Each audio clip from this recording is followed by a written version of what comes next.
Hey, what's up, y'all? It's KBR Sports, the best sports talk show of your 24-hour day. I'm your host, Brendan Abbin, with my co-host to my left, Rashad Pennell, my co-host to my right, Carla Lewis. We bring you KBR Sports this morning. We weren't on this past Tuesday because we were on fall break, so this week we just have one show. For those who are wondering why we weren't on Tuesday, yeah, we just had this show for at least for this week, just for Thursday. But how are you two doing today? Yeah, I'm chilling. You know how I do. We in here in the building, just chilling. Y'all walked over here so fast. It was like 9:50 when I walked out the crib. This guy. Tight, man. Tight. And it This was so guy. hot because Y'all, you know what they say when if you're on time, you're late. He was late. Hey, He was late this morning. I've been here since 9:30. that's good work. Yeah. That's good work. So nice hustle. I he, appreciate he, that, Brendan. he was late. See, if I got here at his time, we'd be starting the show at 10:05. You see this? You see? That's that. Hey, I got look, time on my hands. My roommate Kind was of. in the shower. I had to wait. What does that got to do with you? Because it takes me like 30 minutes to get out the crib. Get out the shower. See, y'all, all I hear is unpreparedness. He could have got up Whatever. earlier and then taken his shower before his roommate. I did get up earlier though. All I hear is excuses. All I hear is excuses. You want to know what time I got up this morning, Khalid? What's that? 5 o'clock. Why? Shoot, me too. I went to bed. I went to bed dumb early. Going to work. 5 o'clock. I woke up Yeah. at 7. See, the early bird gets to work. See, Khalid, you don't get no food. What you mean? You're not I eating. woke up at 7. You're not eating. That's too early for me. Oh, but you're not eating. Ask all successful people what time they wake up. Let them tell you what time they wake up, because everybody would say after even after 8 o'clock is too late. So 7 o'clock you're pushing it. Guess what time high schoolers wake up? Not too late. What time do high schoolers wake up? What, 6 something? Exactly. But I'm not in high school. No, but you letting a high schooler eat better than you. No, they're just waking up earlier than me. Yeah, they're eating earlier wake than up you. later, Hey, so I can have Colin, more what time did energy. they eat their breakfast? Before 7, because they wake up at 6, so they're eating earlier than you. They get the food before you do. You in the back line, you getting But crumbs. see, all they eating is Pop-Tarts and You don't know that. They wake up early. They make up early. sausage biscuits. They can bake up something nice. Ain't no high school student gonna wake up early just to cook. I used to do it. Brendan, you just somebody different. you somebody else. But y'all, we have a whole slate of topics. We got first topic we're gonna talk about is ODU, homecoming game. Go Monarchs. ODU versus Charlotte 49ers. Then we're gonna talk about, unfortunately, the Lamar Odom's incident and Steve Sarkisian being fired from USC, and then also the Brandon Whedon getting benched when nobody thought it was gonna happen. Everybody was like, "Oh man, Matt Castle's just there to in case Brandon Whedon gets hurt." Now he's benched. And then are the Cincinnati Bengals the best team in the NFL after beating the Seattle Seahawks? Like, got a lot of questions, but we're going to get started off with ODU. And, bless you. Oh, thank you. And this game this weekend is a conference game for ODU. Them and Charlotte are both in Conference USA, and they're both, unfortunately, at the bottom of the barrel. Yeah, 2-3. both 2-3 in the conference, but ODU has a slight edge because their conference record is 0-1, while Charlotte's is 0-2.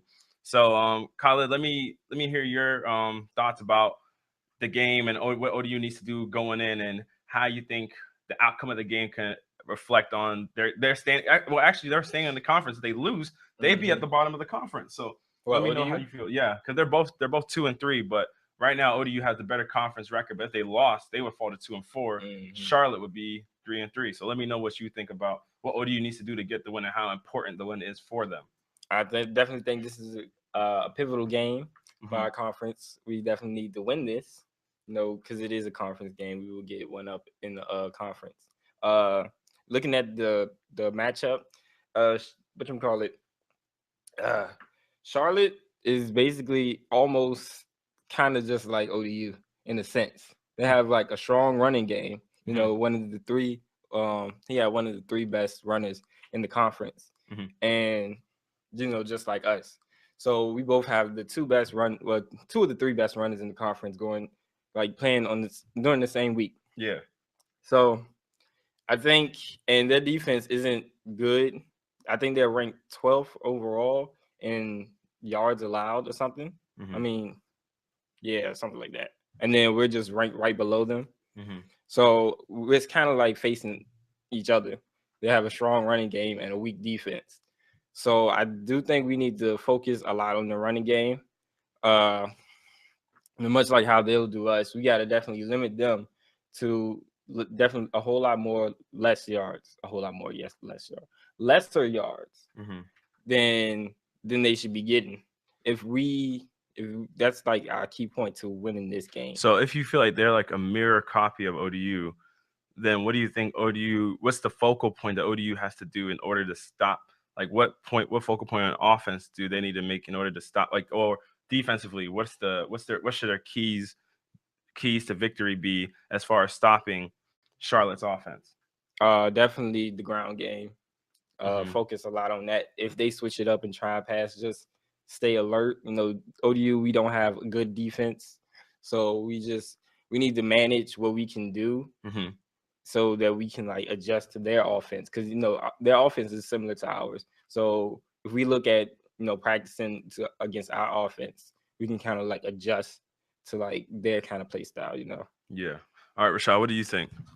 See, basically, ODU needs to get back to what they were doing when they won their first 2 games at the beginning of the season.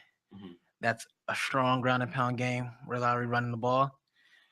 Get Schuller Bentley going. We still looking at him like he's a freshman. He's still, we still expect him to have that Taylor Heineke factor, but it's not really going to happen. But get him better looks. Get him some protection, defensive. Start with the line.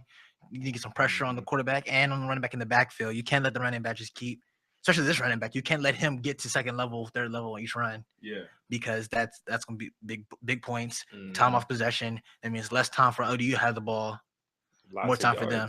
To see neither team is good. I mean, we it's shown this year that neither team has been a threat in the conference.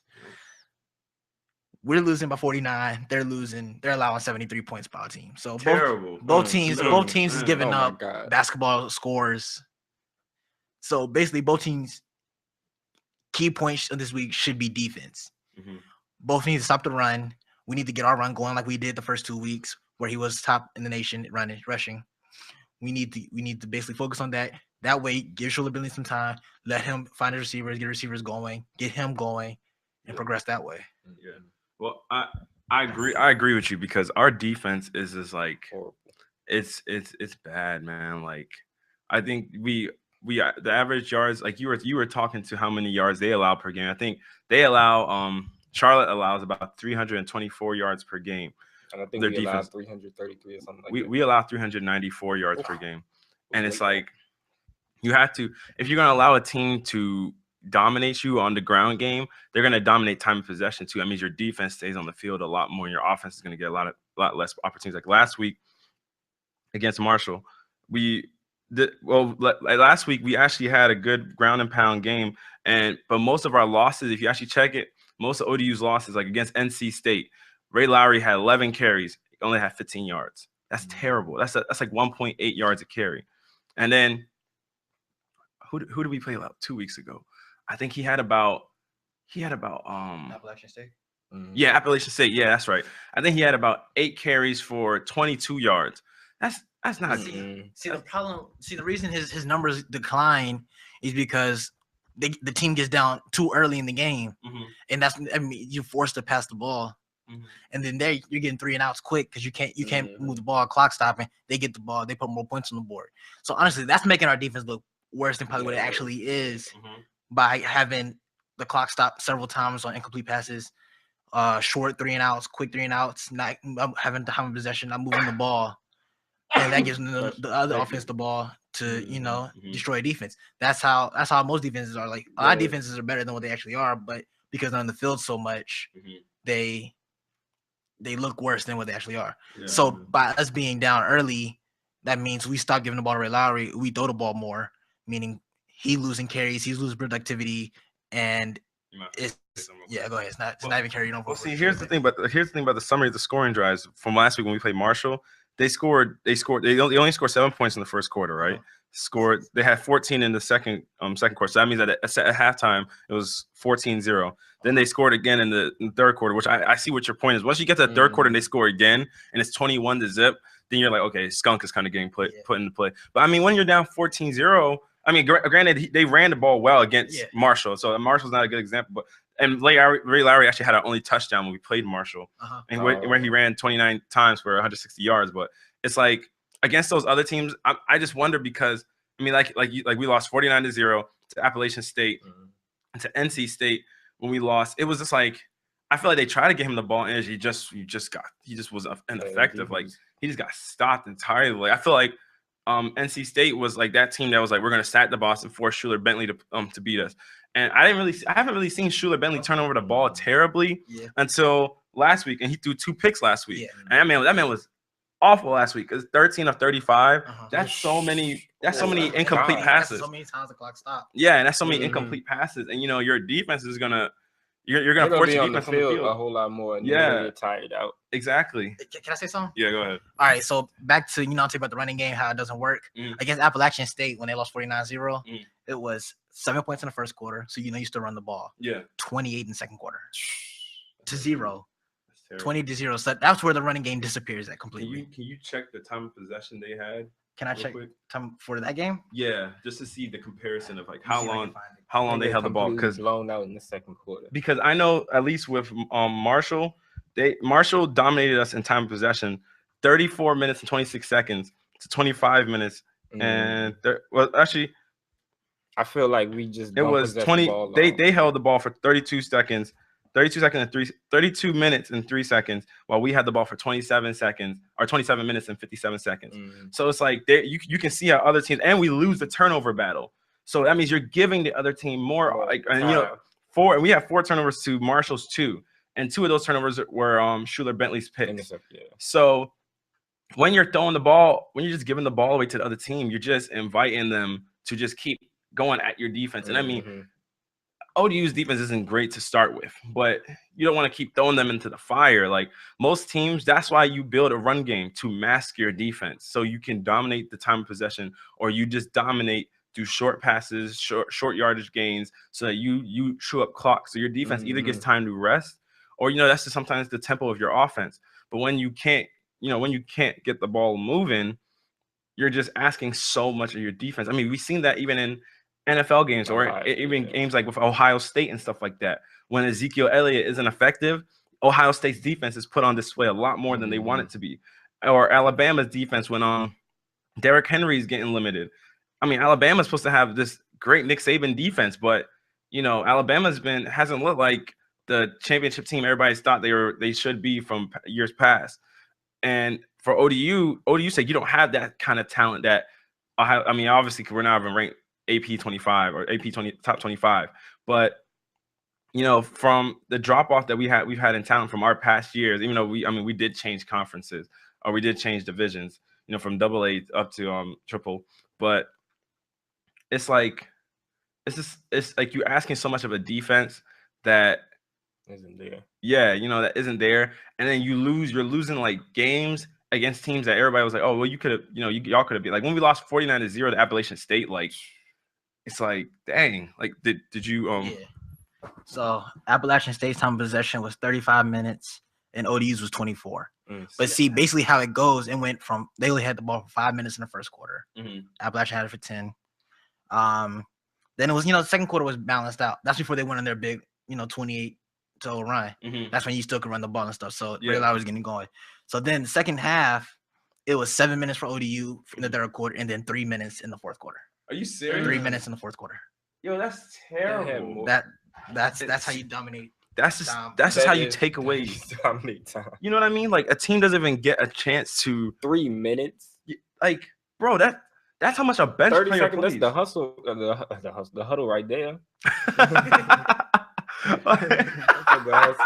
No bull. That is part of the huddle right there. Honestly, it's just like what offense do you even expect to muster in that amount of time? 3 minutes of possession. Like that's how much time a bench player is, like their total time in the quarter. That's how much time they had the ball on offense. So the defense was on the field. That you're telling me the whole team was basically the bench for that last game. For that last quarter. That's not gonna work though. It's not. It's not. Do something going. Yeah, it's not.